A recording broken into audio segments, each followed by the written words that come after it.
Guys, I think the NFL is making an enormous mistake. They're chasing the wrong audience. The casual football fan, they should ignore them and leave them alone. We don't need mom to love the game in order for the game to be successful.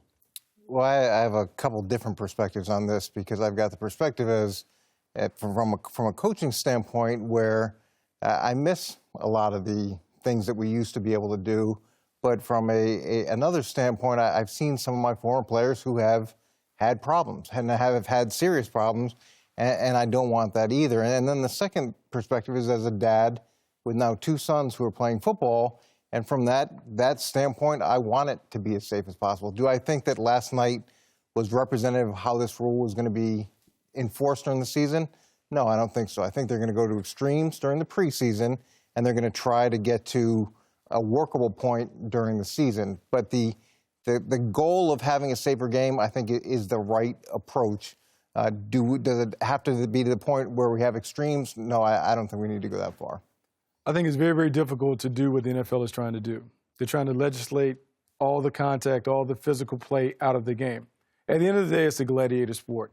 Everyone that walks between those lines understand how physical, how tough it is, the courage that you have to have. I think for defenders, I think it is challenging to kind of comply with some of these rules. Guys are moving, receivers flinch and duck and make moves, and no one is that precise when it comes to levying a hit. I just think that we need to make some sensible rules, but we can't legislate the hard hits and the contact. It is a physical sport. It's a collision sport. First of all, the first penalty was not a penalty. It's impossible. How can you tackle somebody without lowering your head? Your head is going to lower every time you try to make a tackle. Your head has to go down. When you lower your shoulder, your head goes with it. It has to go down. The problem I have, I'm all for making the game safer. It's not about changing the rules that's going to make the game. It's the awareness that they've brought that's going to make the game safer. Guys are aware of it now. Like, coach high school football, guys, stop leading with your head. Stop banging heads for no reason.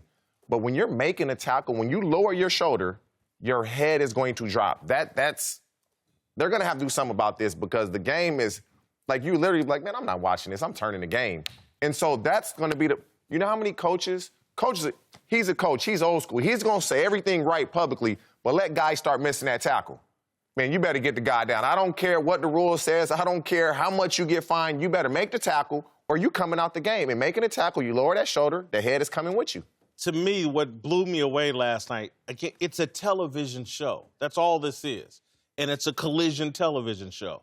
And I love Chris Collinsworth. I consider him a friend, a lot of respect for him. But the way he started talking about the game early in the game, I was like, I'm not here for that. I don't want to think about, oh, my God, everybody's out here risking their lives, and I'm supposed to feel sorry for them. That's not the television experience I want as a football fan. But the mom component, the kids participating in football component, that's real. That's happening. It's happening in Ohio, where I live, where less and less kids are participating. It's happening in the inner city. It's happening all over the place where the level of kids that are getting involved because of the issues that have been brought up have declined pretty dramatically. I don't have any doubt about that. And if the media decides to demonize something and create a hysteria around it, I'm not surprised that Americans follow that lead. But they're creating a hysteria. I'm just sorry, and people can call me the biggest idiot in the world. The game isn't as dangerous as the media is trying to lead everyone to believe. I just have too many friends that played football. I know too many old football players.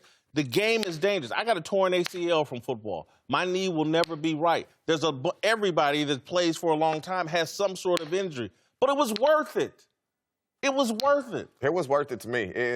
Oh, I mean, I would sign up to do it again. Like, that's what it is. I think there's nothing like the exhilaration of playing that sport. And I do believe there is a war on football in terms of creating a hysteria and making people nervous about putting their kids in the game. But good coaching, good techniques, good fundamentals, those things go a long way. It's going to be a contact sport forever and ever. But we can teach kids how to play the right way. I am worried that in trying to make the game so legal, so above board, that someone's going to get hurt because they pull up at the end of the day. You're going to if you say tackle with your head up, you are going to get run through every single. You have no weight behind you. You have no strength behind you. Stay upright. You're going to get run through. You have to lower your head to stop the ball carrier from running you over. Or if you just sit there, he'll shake you and get right by you. There's going to be injuries. It's inevitable. It's going to happen. If we keep going down this path, we're going to be looking at Pro Bowl-like football rather than football. And that's going to turn people off. That's my because if they start finding these defensive players or making it damn near impossible to play defense, their frustration level, and eventually they're going to figure out, it's like, they don't even really want us playing football. The biggest problem is if they throw these flags in the playoffs, people are going to lose their mind. In the preseason, it's like, oh, it's a 15-yard penalty. Regular season game that really matters, you throw these flags in the playoffs, they're going to lose their mind. Well, look, they're going to over-legislate it during the preseason. It's the way it always has been. Every new rule that comes into play, they throw a ton of flags, they get a bunch of tape on it, they try to figure out what the right point is. Are games going to be won and lost because of this rule?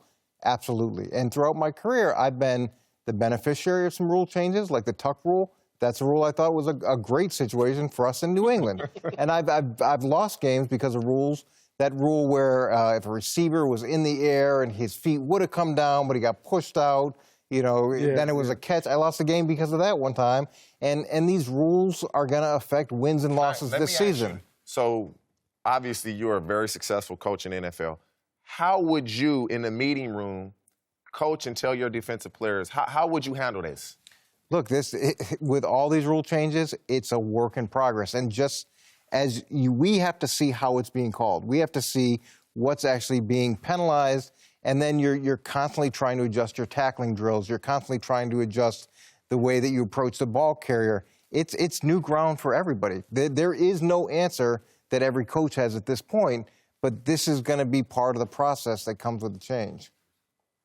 Look, players are starting to act up because they're trying to make the game so soft the players don't want it. We got this kid Zendale wearing a hat, make football violent again. These hats are going to become pop. I want one of these hats. And again, I never played in the NFL. As a fan, I want to watch football. If it's going to turn into the Pro Bowl and tackling is illegal and hard hits are illegal, you're going to see some people, you know what, I'm good. Because what I saw last night, I've seen college football try to clean up the hits, and it wasn't like this mess that we saw last night from this officiating crew. I hope you're right, Eric. I don't know if I just have the faith that the NFL is going to walk this back to the right level. Well, what's going to happen, too, is you've got a new league starting at the end of this year. You've got another new league possibly coming out, just like the UFC gained popularity because that's a certain type of fighting that people want to see. There could be another league that is much more in line with the way things used to be that comes up. And when the NFL will really respond is when it starts affecting things financially. So maybe this is a window for a competitor to give an alternative to the product that the NFL now offers. When I started playing football, I didn't know the dangers. I didn't care. Now that I know the dangers, I still don't care. The risk, football has allowed me to support my family more than I've ever thought, way better than I grew up. And now that I know the risk, I would still do it again because it's afforded me a lifestyle that I would have never imagined. And so I know the risk. Players know the risk, and they'll take on that chance because it's, number one, it's very rewarding, but the competition and the excitement of playing with your teammates and me versus you, that's what we want. Man, I think so many of the lessons that you learn from football, everyone talks about the violence of the game, being on a team, learning the lessons from your head coach, the competition, challenging yourself, being courageous.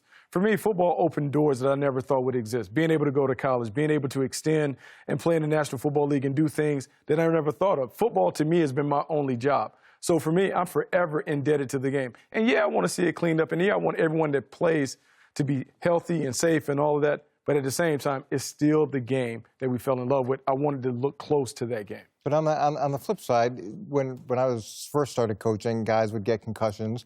You'd go and you'd give them a play. Hey, 34 cover 2, do you know what you're doing? If he told you, okay, you're good, go back in. Because we didn't know any better, okay? And there's a lot of guys that did get affected by it.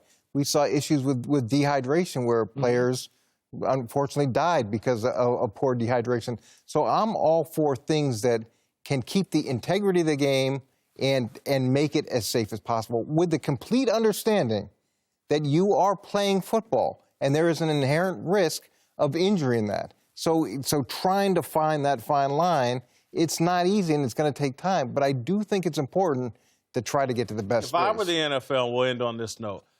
To me, the best thing you could do for player safety and still keep the game intact, expand your roster, have more players, and require more players to actually take the field and play, lessen the burden on everybody in terms of number of snaps. That's the way to protect guys in terms of safety, more so than coming up with these silly rules that ruin the spirit of the game.